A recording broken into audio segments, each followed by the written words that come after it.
बिस्मिल्लाहिर्रहमानिर्रहीम। अस्सलाम वालेकुम नाज़रीन। हाथों और पाँव की रंगत निखारने के लिए आपको एक बेहतरीन टिप बताने जा रही हूँ, जिसको आपने मेरे बताया हुए तरीके के मुताबिक तैयार करेंगे और फिर इस्तेमाल करेंगे।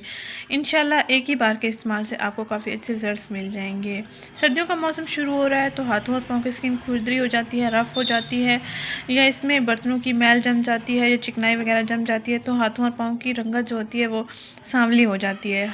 ख़ास तौर पर हाथों की जो स्किन होती है वो बहुत ज़्यादा खुरदरी होती है, क्योंकि हर काम में ये हाथ ज़्यादा इस्तेमाल होते हैं। सर्दियों में पानी का ज़्यादा इस्तेमाल होता है, बर्तन वगैरह धोने होते हैं, यानी कि किचन में काम करने वाली ख़वातीन के लिए ये बेहतरीन टिप है। अपने हाथों की रंगत निखारें, पाँव की स्किन को भी आप निखारें, पाँव की स्किन को भी सॉफ्ट बनाएं। यानी हाथों और पाँव की रंगत निखारने के लिए, हाथों और पाँव की सॉफ्टनेस के लिए एक बेहतरीन टिप है जो मैं आपसे आज शेयर करने जा रही हूँ। इस टिप को तैयार करने के लिए सिर्फ और सिर्फ आपने 3 चीज़ें लेनी है। एक आपने लेमन जूस लेना है, दूसरी चीज़ आपने सैंडलवुड पाउडर लेना है और तीसरी चीज़ आपने दूध लेना है। सैंडलवुड पाउडर आपको किसी भी जनरल स्टोर से मिल जाएगा। अगर आप पंसार की दुकान से लेना चाहें और फिर घर में खुद ही उसका पाउडर बनाना चाहें भी आप ऐसा कर सकते हैं।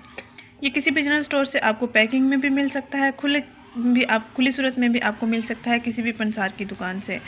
यानी आपने इन तीनों चीज़ों का मिक्सचर तैयार करके अपने हाथों और पाँव की स्किन पर लगाना है, मसाज करना है। एज आ उपटन भी आप इसका इस्तेमाल कर सकते हैं। जिन लड़कियों की शादी होने वाली है वो उपटन के तौर पर इसका रोज़ाना इस्तेमाल करें। रेगुलर इस्तेमाल करने से आपको बहुत अच्छा फ़ायदा होगा। आइए नाज़रीन, इस टिप को तैयार करते हैं। सबसे पहले आपने करना ये है कि एक बड़ा चम्मच आपने सैंडलवुड पाउडर लेना है और हस्बे ज़रूरत आपने दूध लेना है, ताकि अच्छा सा पेस्ट बन सके। ये मैंने हस्बे ज़रूरत दूध ले लिया है, तकरीबन 2 चम्मच है।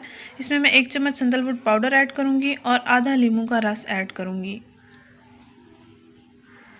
हस्बे ज़रूरत दूध, 1 चम्मच सैंडलवुड पाउडर और आधा लीमू का रस आपने इसमें ऐड कर लेना है। यानी लीमू के 2 टुकड़े कर लेने हैं, 1 टुकड़े का रस आपने इस मिक्सर में ऐड कर लेना है और अच्छा सा मिक्सर तैयार करके स्किन पर अप्लाई करना है, मसाज करना है हल्का हल्का। 5 से 10 मिनट तक आप इसका मसाज कर सकते हैं और उसके बाद आप नॉर्मल पानी के साथ हाथों और पाँव की स्किन को वॉश कर सकते हैं।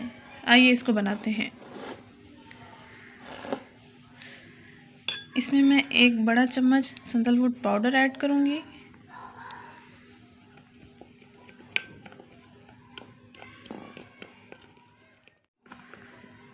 अच्छे से आपने इसको मिक्स करना है ताकि ये अच्छा सा पेस्ट बन सके और स्किन पर भी आसानी के साथ अप्लाई हो सके।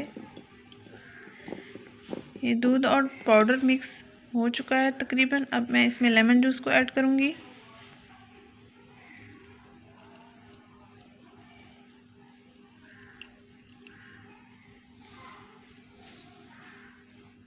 इसका आपने बीज निकाल लेना है।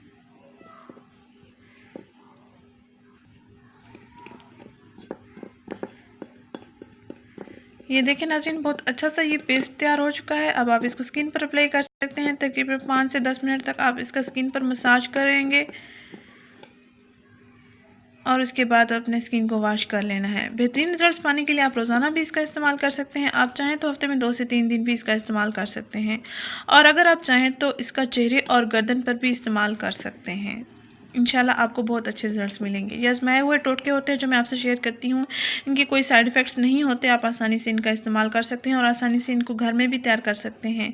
कोई मुश्किल नहीं होते, आसान सी टिप्स होती हैं, घर में चीज़ें अवेलेबल होती हैं और आप इनसे टिप्स वगैरह बना के स्किन पर अप्लाई कर सकते हैं, बालों पर अप्लाई कर सकते हैं।